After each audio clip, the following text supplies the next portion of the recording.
am your English teacher, Vani, and I am so happy to welcome you to our learning journey with Nova Learn Books, an imprint of Mount Enlightenment International. Today, we are going to explore a thoughtful and imaginative poem titled Imagination. This poem beautifully explains the limitless power of imagination. The poet tells us that imagination can hold the vast sea, contain the bright sun, guide the stars, and even bring the past alive. Through imagination, humans can dream, create, discover, and change the world around them. The poem shows that imagination is the source of ideas, creativity, and progress. It helps us understand both good and evil, shapes our thoughts, and influences our actions. Across every age, imagination has inspired people to think differently and see life in new ways. It reminds us that imagination is not just fantasy, it is a powerful force that shapes history, science, art, and human emotions. Imagination is a powerful force that goes beyond all limits. जो हमारी imagination होती है, कल्पना शक्ति, मतलब जो हमारी सोच, वो कुछ भी सोच सकती है, हर लिमिट को क्रॉस कर सकती है।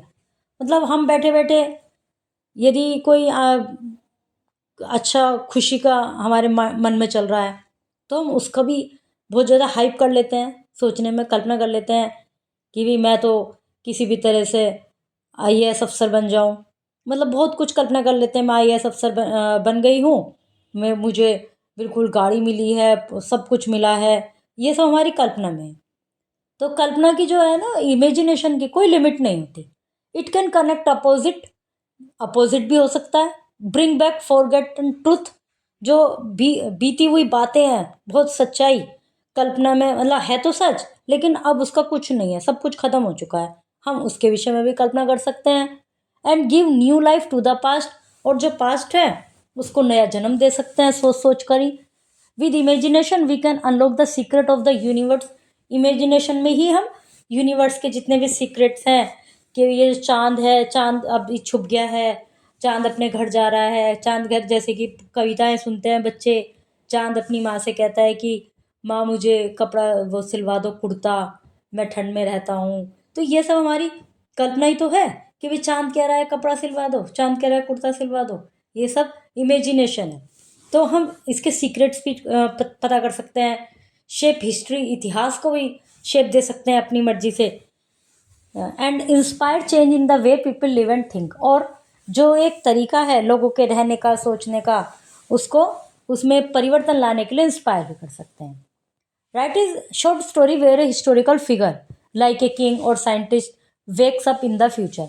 एक ऐसी शॉर्ट स्टोरी लिखिए जिसमें कोई हिस्टोरिकल फिगर, जैसे कोई किंग है, कोई साइंटिस्ट है, वो भविष्य में क्या कर सकता है। Use your imagination to show their reaction, question and discoveries. और अपनी इमेजिनेशन का यूज़ कीजिए कि जो इनकी, जो इसके विषय में आपने लिखा है किंग के या साइंटिस्ट के, कि उनके क्या रिएक्शन होंगे, क्या क्वेश्चन होंगे, क्या डिस्कवरीज होंगी। ये आप अपनी इमेजिनेशन, मतलब जो आपके माइंड में है, वो लिखिए। Let's start the poem. There is a dish to hold the sea, a brazier to contain the sun, a compass for the galaxy, a voice to wake up the dead and done, the minister of the ministers, imagination gathers up the undiscovered universe. इसमें जो poet है, जो narrator है, वो कल्पना करता है कि समुद्र को पकड़ने के लिए, समुद्र को होल्ड करने के लिए, इतने बड़े समुद्र को रखने के लिए एक डिश हो, एक प्लेट हो, एक बर्तन हो। तो ये कल्पना ही तो है, जो कि बिल्कुल इम्पॉसिबल है।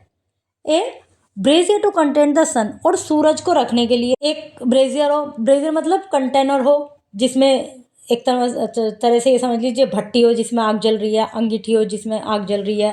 तो ऐसे ही सूरज को रखने के लिए भी कुछ होना चाहिए।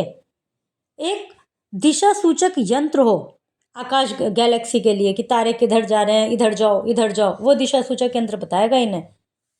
ए voice to wake the dead and done, एक ऐसी आवाज़ हो, मतलब आवाज़ लगाएं और जो भी मर चुके हैं वो सब जीवित होकर आ जाएं। हाँ जी, बताइए।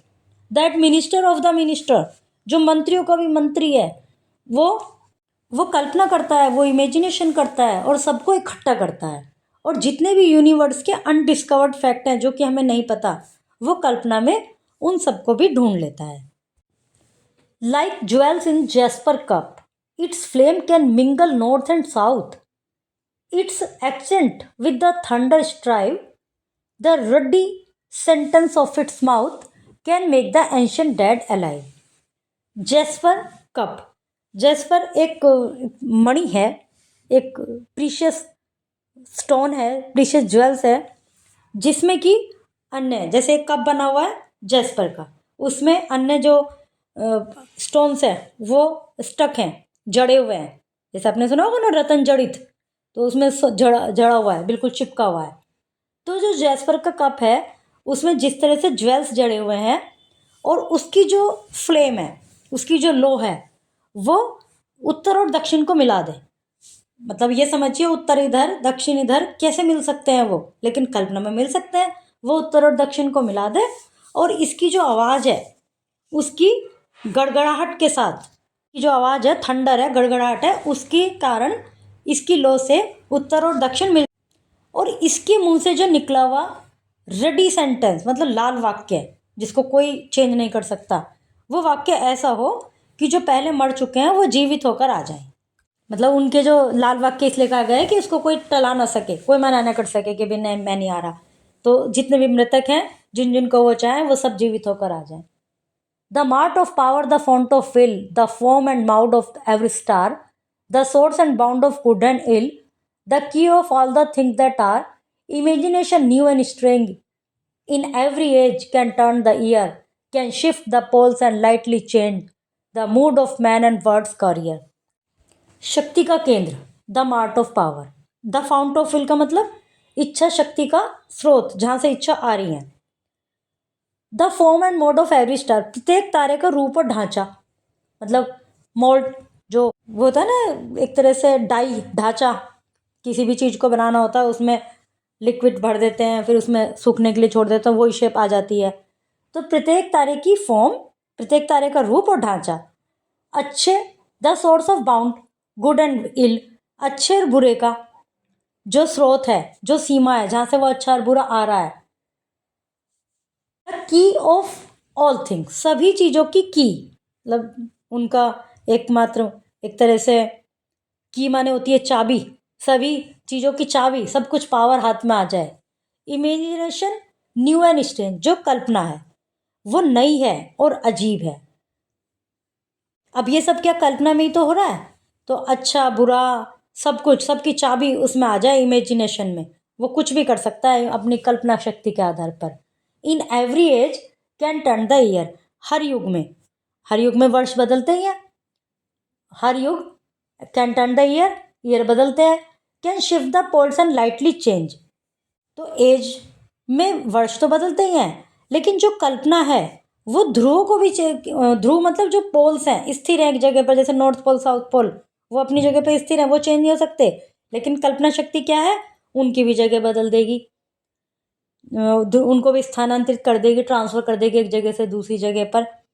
और जो कल्पना शक्ति है, the mood off man, the words career, वो मनुष्य का मूड, संसार का करियर, सब कुछ बदल सकती है. मतलब कल्पना शक्ति में कुछ भी हो सकता है. कहने का तात्पर्य है कि इमेजिनेशन में कुछ भी हो सकता है, पोल्स भी अपनी जगह चेंज कर सकते हैं, नॉर्थ और साउथ मिल सकते हैं. तो इमेजिनेशन से कुछ भी हम कर सकते हैं, इमेजिनेशन में कुछ भी हम कल्पना कर सकते हैं, कुछ भी सोच सकते हैं. वो लिमिटलेस है, वो सब सीमाओं को पार कर सकती है. Dear students, we have now completed this inspiring poem, Imagination. Always remember, imagination gives wings to your thoughts and helps you create a brighter future. Keep imagining, dreaming, and learning. See you soon with another exciting lesson.